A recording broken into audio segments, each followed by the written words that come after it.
Hello everyone, in the lecture today we will introduce the method for the estimation of the area of length, which is also one major purpose of the travel survey. Basically, the areas of length is determined by the boundaries, and the boundaries could be straight lines, irregular lines, or curved lines. There are many methods applied for the estimation of areas. In general, the areas can be estimated based on triangles with the coordinates, or based on some approximation method for the irregular boundaries. First, let's see how we can estimate the area based on triangles. Assuming that there is a triangle A, B, and C, and we know the length of each side, A, B, C, and we measure the interior angle, alpha A, alpha B, and alpha C. In addition, we define the height from point A to the side BC, and the height is set as h. With that, we will have two equations for the estimation of the area. First, for the height, we can find h equal to b times sine alpha c. It also equals to c times sine alpha b. Then for the first method, we can find the area A equal to half of A times h.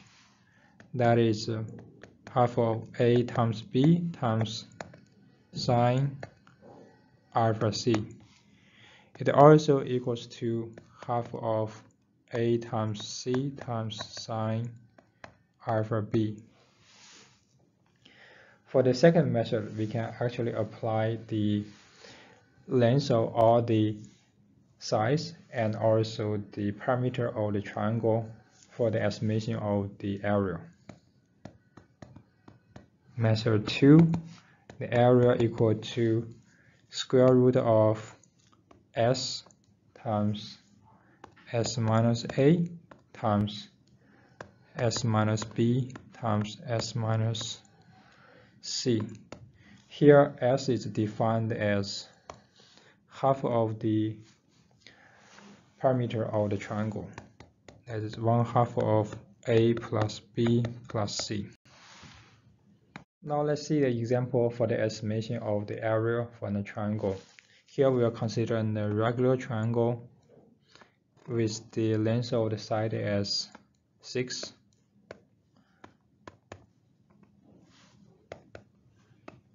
And the interior angles are all 60 degrees. For the first method, we can find the area equal to half of 6 times 6 times sine 60 degrees, which will give us the result as 9 square root of 3.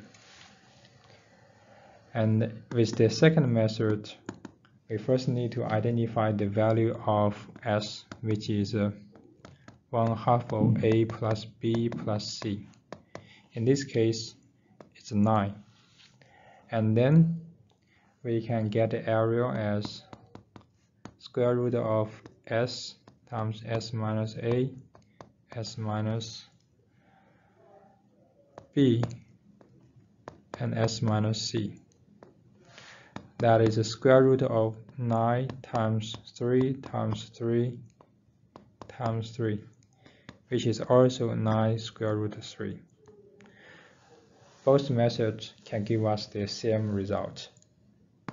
If the boundary of the land is very complicated and it's in a multi-size polygon, then it would be very convenient for us to introduce the coordination method to estimate the area. In this method, basically we will divide the polygon into two lines, the top line and the bottom line. In this figure, the top line would be 1, 2, 2, and 2, 2, 3. And the bottom line will be 3 to 4, 4 to 5, and 5 back to 1.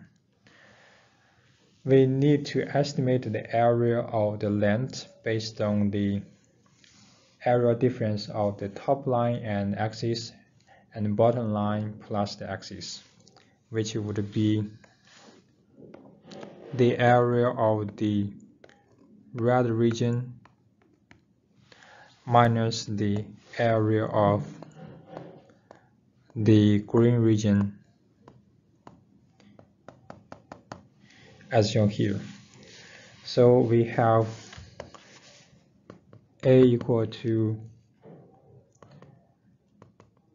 top line plus x axis minus the area of the bottom line plus x axis.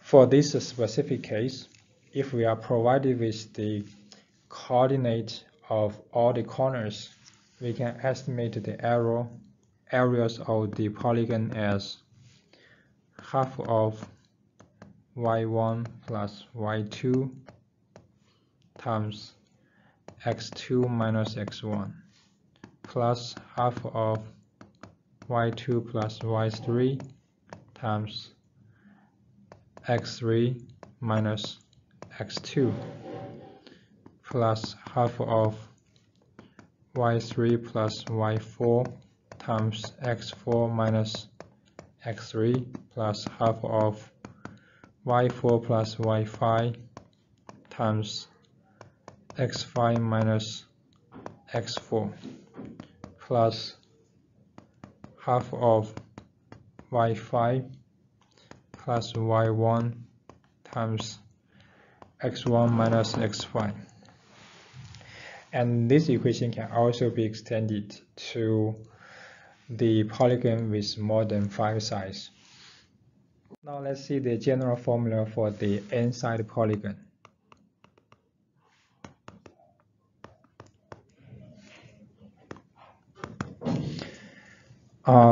If we consider the top line and the bottom line with respect to x-axis, we will have the area of the polygon as minus half of y1 x2 minus xn plus y2 x3 minus x1 plus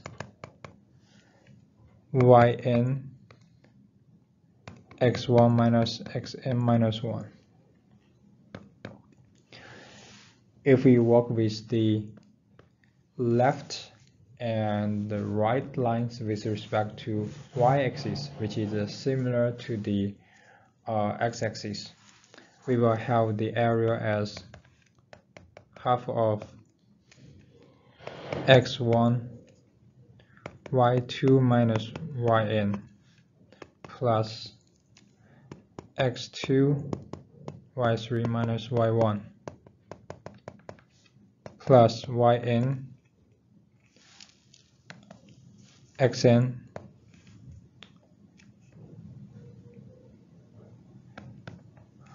y1 minus yn minus 1.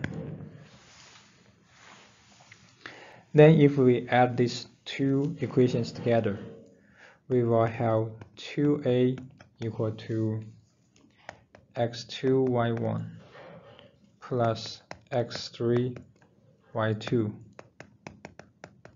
plus x1 yn minus x1 y2 minus x2 y3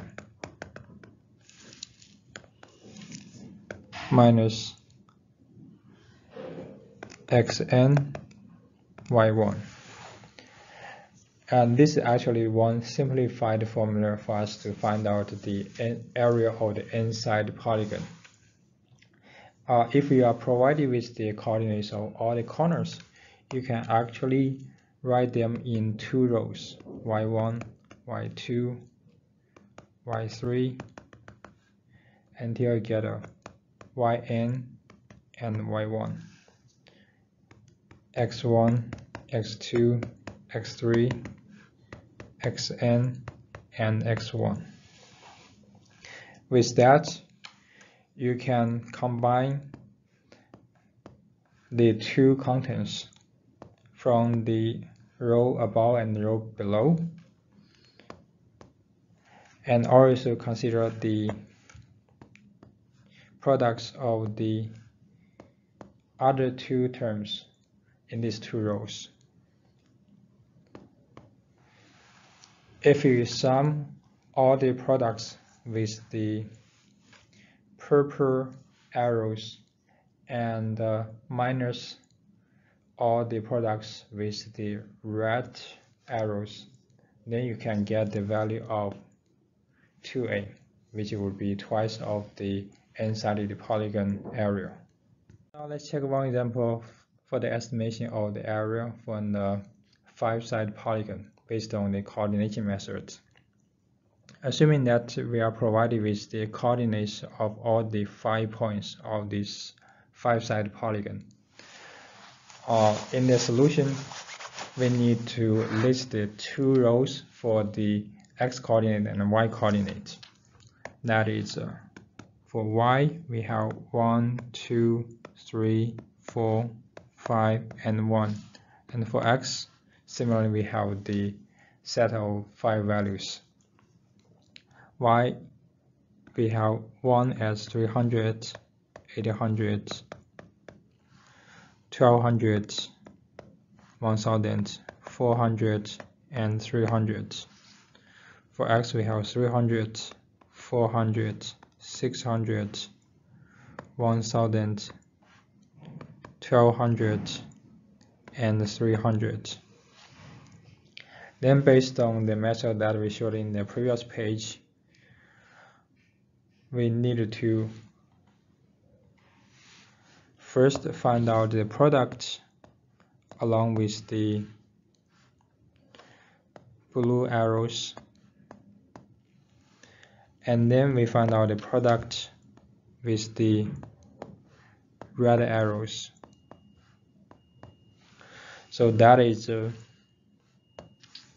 2a equal to 300 times 400 plus 800 times 600 plus 1200 times 1000 plus 1000 times 1200 plus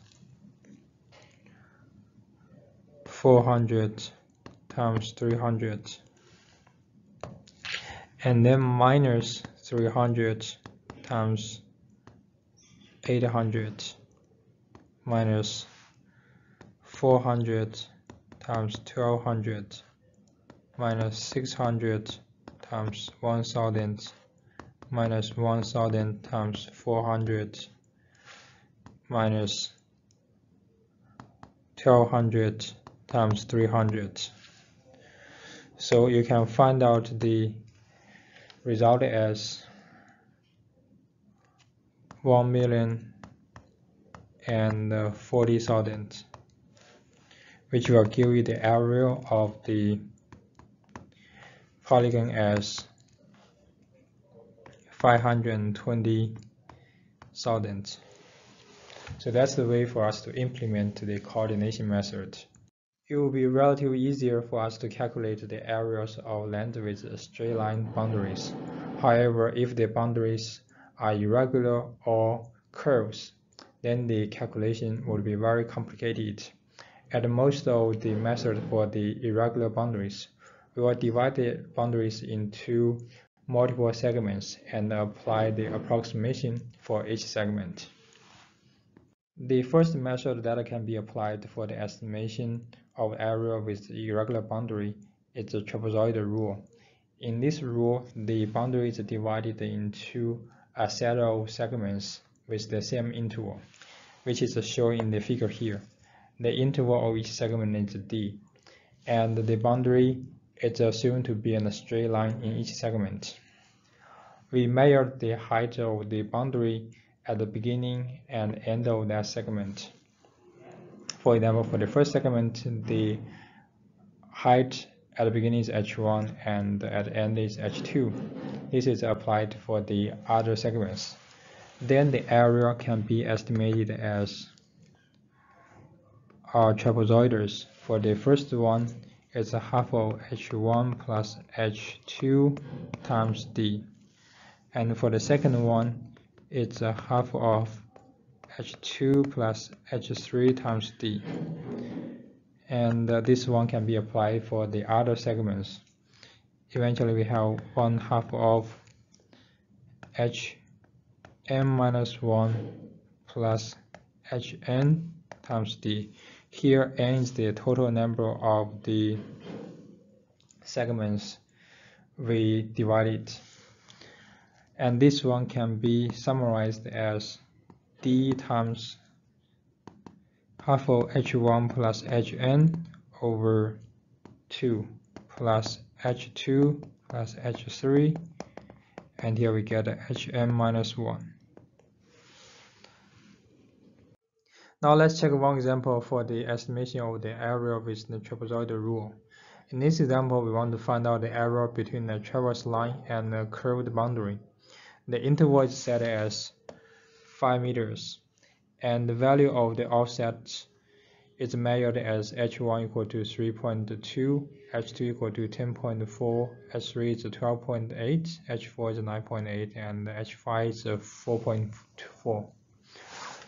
Then we can actually draw the scenarios. We have the traverse line, and then we have 5 points measured: h1, h2, h3, h4, and h5. So we have that is h1, h2, h3, h4, h5, and the interval are all set as 5 meters. Then we can apply the area based on the trapezoidal rule. We have the equation A equal to D times h1 plus h5. In this case, we only have 5 offsets over 2 plus h2 plus h3 plus h4. We know the D equal to 5. h1 is 3.2, h5 is 4.4, h2 is 10.4, plus h3 is 12.8, h4 is 9.8. With that, we have the value as 5 times 36.8, which will give us the result as 184 meters square. The trapezoidal rule is only applied with the assumption that the boundary in one interval is in a straight line. If this assumption is not valid and the boundary is in a curve in the interval, then we have to apply the Simpsons rule. For the example in this figure, we assume that the boundary in 2 intervals is in a curve DFC, and we know the offsets at the 2 intervals. Then with the Simpsons rule, we can estimate the area for these 2 intervals as D over 3 times h1 plus 4h2 plus h3. And this is actually one special case for 2 intervals. If we consider m-1 interval, here we said that n is an odd number. We also measure the offset for all the intervals, that is h1, h2, hn. Then we can find out the area of this n-1 intervals as d/3 times h1 plus hn, which would be the first and the last offset, plus 2 times h3 plus h5 plus hm minus 2. That's the summation of all the odd offsets, plus 4 times h2 plus h4 plus hm minus 1, which are the summation of all the even offsets. Now let's use Simpsons rule to solve the problem in the previous example. With the Simpsons rule, we have the area A equal to d divided by 3 times h1 plus h5 plus 2 times h3 plus 4 times h2 plus h4. In this case, we have d equal to 5 and h1 is 3.2 plus h5 is 4.4 plus 2 times 12.8 plus 4 times 10.4 plus 9.8.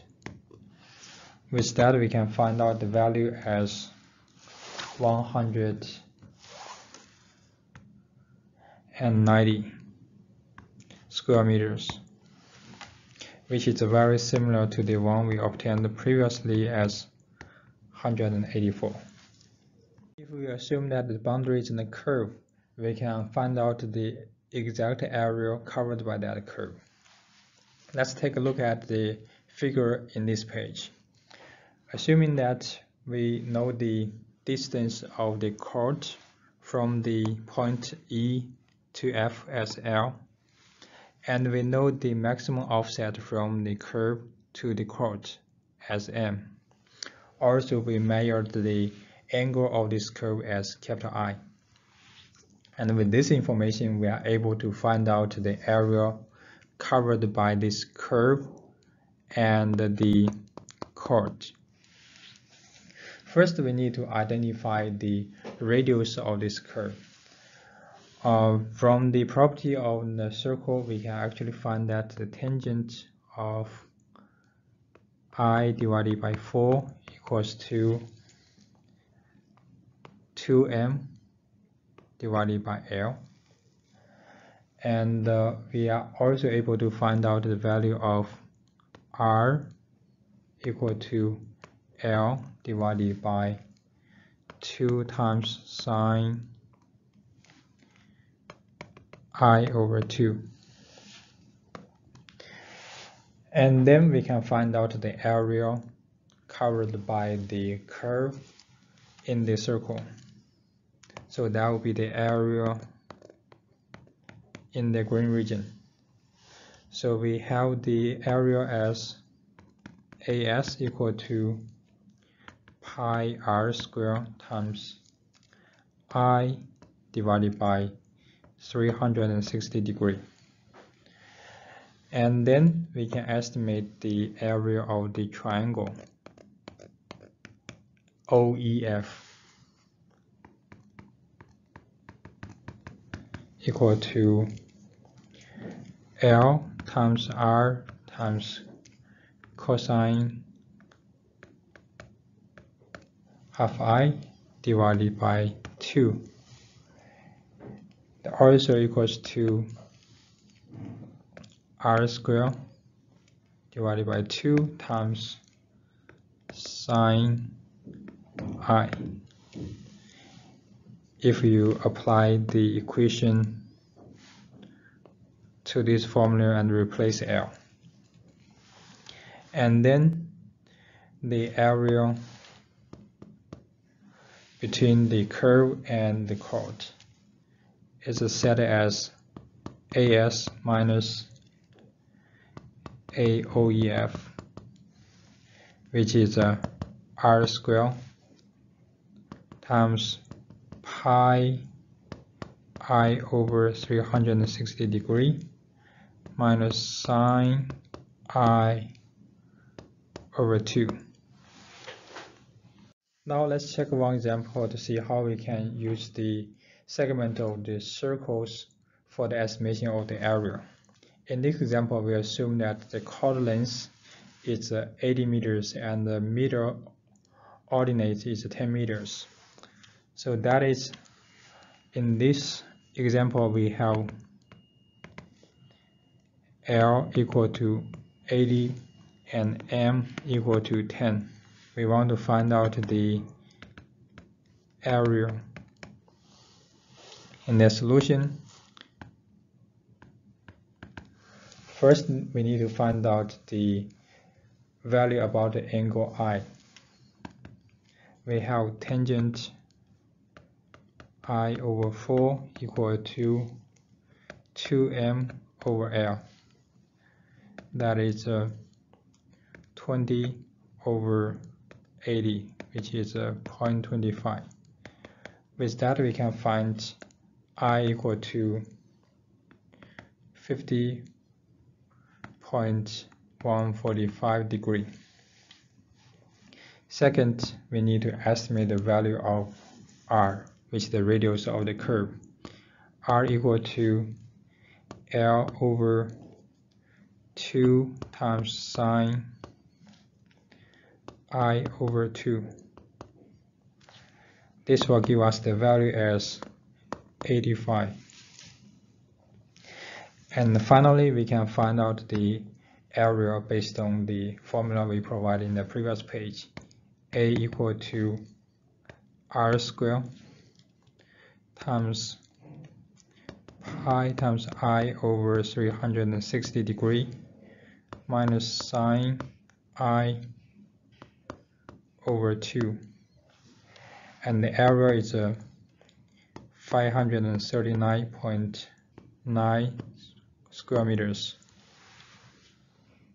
There's also an approximation method for us to estimate the area covered by a circle, which is called the parabolic segment.